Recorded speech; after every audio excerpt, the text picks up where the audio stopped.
Selamat pagi saudara-saudara yang terkasih di dalam Tuhan Yesus Kristus. Jumpa lagi di dalam Resapi hari Senin tanggal 14 Februari 2022. Hari ini kita akan bersama-sama belajar tentang kasih yang mula-mula. Namun sebelumnya kita akan berdoa terlebih dahulu. Mari saya hantarkan. Bapa kami yang bertata di dalam kerajaan surga yang mulia, Allah yang kami kenal di dalam Yesus Kristus, kami bersyukur Tuhan, jikalau pada pagi hari ini Tuhan telah perkenankan kami untuk bisa bersama-sama mendengarkan resapi. Kami berdoa Tuhan dan mohon bimbingan Tuhan untuk hamba-Mu yang akan menyampaikan firman-Mu. Engkau berkati Tuhan, sehingga apa yang hamba-Mu boleh berikan di dalam renungan resapi pada pagi hari ini menjadi berkat bagi kami semuanya. Engkau mengampuni setiap kami Tuhan, jikalau kami di dalam menerima firman-Mu banyak sekali dosa dan kesalahan telah kami lakukan. Hanya dalam pengasihan Putra-Mu yang tunggal, Tuhan dan Juru Selamat kami Yesus Kristus, kami berdoa dan mengucap syukur. Amin. Saudara, pada hari ini bertepatan dengan tanggal 14 Februari, di mana dikenal banyak orang sebagai hari Valentine.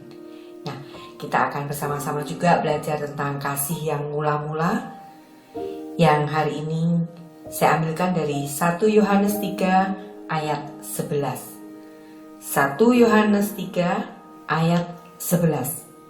Yang demikian firman-Nya. Sebab inilah berita yang telah kamu dengar dari mulanya, yaitu bahwa kita harus saling mengasihi.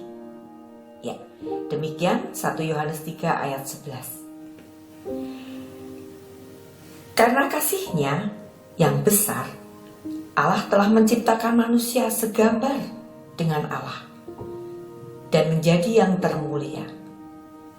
Dipeliharanya kita sehingga kita beroleh hidup.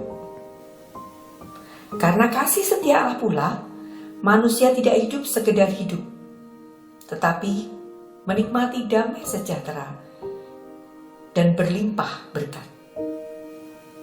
Diberkatinya manusia sehingga kita menjadi pemilik dan pengelola alam semesta ciptaan tangannya. Oleh karena cinta dan kasih-Nya Allah ini, setelah kita jatuh dalam dosa yang seharusnya dihukum, tapi kita malah ditebusnya oleh cinta kasih Allah. Allah rela menyerahkan anaknya yang tunggal, turut menjadi manusia, mati tersiksa untuk menyelamatkan kita, agar kita beroleh hidup yang kekal, bahagia sejahtera, dan hidup berlimpah kasih karunia. Saudara terkasih, begitu besarnya kasih Allah akan kita umatnya ini. Karena itu Allah mengingatkan kita sebagai manusia agar terus memiliki kasih yang mula-mula dari Allah ini. Allah telah dan sudah bahkan sementara dan akan terus sampai selama-lamanya mengasihi manusia dengan sangat herannya. Karena itu semua manusia yang percaya kepadanya haruslah saling mengasihi. Itu perintahnya. Demikian firman Tuhan hari ini. Sebab inilah berita yang telah kamu dengar dari mulanya, yaitu bahwa kita harus saling mengasihi. Saling mengasihi berarti mengasihi sesama tanpa batas. Saling mengasihi berarti mengasihi seperti yang diteladankan Tuhan Yesus. Saling mengasihi berarti mengasihi sesama seperti kita mengasihi diri sendiri. Saling mengasihi bermakna mengasihi sesama tanpa pamrih, tanpa pilih kasih. Bahkan kita siap berkorban seperti yang dilakukan Tuhan Yesus bagi umatnya. Itulah kasih sempurna yang kita terima dari Sang Penebus dosa. Jadi, saudara-saudara yang terkasih, kasih itu sebenarnya tidak munafik, bukan pencitraan juga, tidak mendendam, tapi terus setia dan mengasihi meski harus menderita. Bahkan musuh sekalipun harus kita kasihi. Saling mengasihi bukankah menunggu atau dikasih baru kita mengasihi, tapi tetap mengasihi meskipun tidak dikasihi. Itulah teladan dan perintah Tuhan kita. Saudara yang terkasih dalam Tuhan Yesus Kristus, kita akan bersama-sama belajar mempraktikkan perilaku saling mengasihi dalam hidup kita.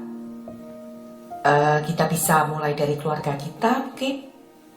Bukan seperti Kain yang tega membunuh saudaranya sendiri. Tapi sebagai keluarga Kristen, hendaklah kita terus mewujudkan kasih Allah dalam hidup kita dengan terus saling mengasihi sesama tanpa batas. Hiduplah di dalam kasih, maka kita dan keluarga akan diberkati Tuhan Yesus. Kita akan belajar mulai dari keluarga kita ya. Seperti saat adik kakak harus pergi, yang satu harus mengantar dan sebagainya. Atau ayah pulang kerja, sang anak atau sang istri mempersiapkan keperluan untuk mandi dan sebagainya. Atau bisa juga dengan cara sang kakak harus pergi jam sekian dan adik mengasihi dengan cara membangunkan kakak agar tidak terlambat. Atau lagi sang ibu yang harus memasak di pagi hari, kemudian sang ibu membutuhkan sesuatu, maka sang ayah tidak ada salahnya untuk pergi membelikan sesuatu. Ya, wujud kasih bisa kita aplikasikan dalam kehidupan kita sehari-hari, dan kita akan mulai dari keluarga kita. Kiranya Tuhan memberkati kita semuanya melalui kasih yang mula-mula